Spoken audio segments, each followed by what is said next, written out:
Hello friends, welcome to రుచి వంటిల్లు. ఈరోజు మనం టమాటా పప్పు చాలా టేస్టీగా ఎలా తయారు చేసుకోవాలో చూద్దాము. మనం చాలా రకాలుగా టమాటా పప్పును చేస్తూ ఉంటాము. ఈసారి ఈ వీడియోలో చూపిస్తున్నట్టు ట్రై చేయండి. టేస్ట్ అయితే చాలా బాగుంటుంది. వేడి అన్నంలో నెయ్యి వేసుకుని తింటే చాలా టేస్టీగా ఉంటుంది. సో లేట్ చేయకుండా వీడియోలోకి వెళ్ళిపోదాం.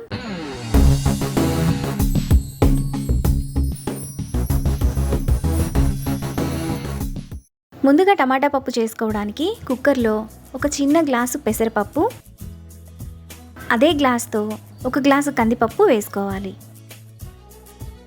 ఇప్పుడు నీళ్లు పోసుకొని పప్పును 2-3 సార్లు బాగా కడగాలి.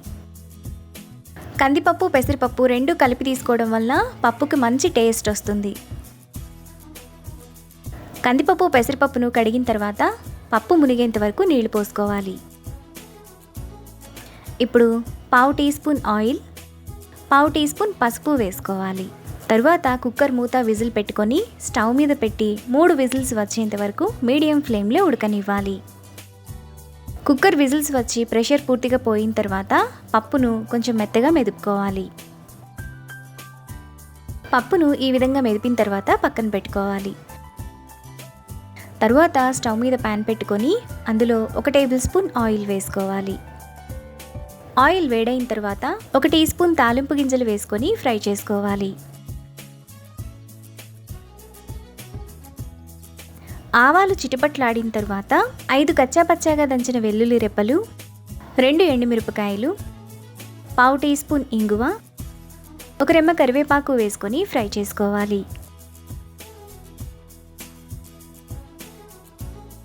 తాలింపంతా వేగిన తర్వాత అందులో సన్నగా తరిగిన 1 ఉల్లిపాయ, 2 పచ్చిమిరపకాయలు వేసుకొని ఫ్రై చేసుకోవాలి.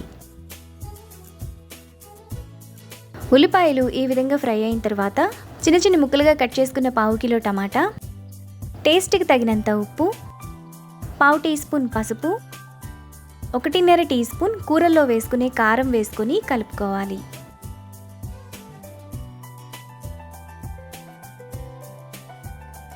ఇలా కలుపుకున్న తర్వాత మూత పెట్టి మధ్య మధ్యలో కలుపుతూ టమాటాను మెత్తగా మగ్గనివ్వాలి.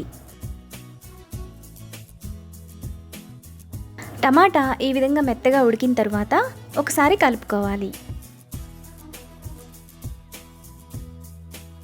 ఇలా కలుపుకున్న తర్వాత అందులో ముందుగా మనం ఉడికించిన పప్పు, 1/2 గ్లాస్ నీళ్లు, చిన్న నిమ్మకాయ సైజంత చింతపండు రసం వేసుకొని కలుపుకోవాలి. పప్పు మీకు పల్చగా లేదా గట్టిగా కావాలనుకుంటే వాటర్ని అడ్జస్ట్ చేసుకోవచ్చు. ఇలా కలుపుకున్న తర్వాత మూత పెట్టుకొని 10 నిమిషాల పాటు మీడియం ఫ్లేమ్లో ఉడకనివ్వాలి.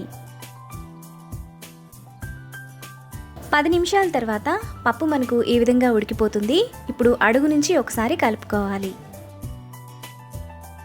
ఇలా కలుపుకున్న తర్వాత లాస్ట్లో సన్నగా తరిగిన కొత్తిమీర కొద్దిగా, 1 టీ స్పూన్ నెయ్యి వేసుకొని కలుపుకోవాలి. లాస్ట్లో నెయ్యి వేసుకుంటే టేస్ట్ చాలా బాగుంటుంది. ఈ పప్పు అన్నంలోకే కాకుండా చపాతీలోకి కూడా బాగుంటుంది.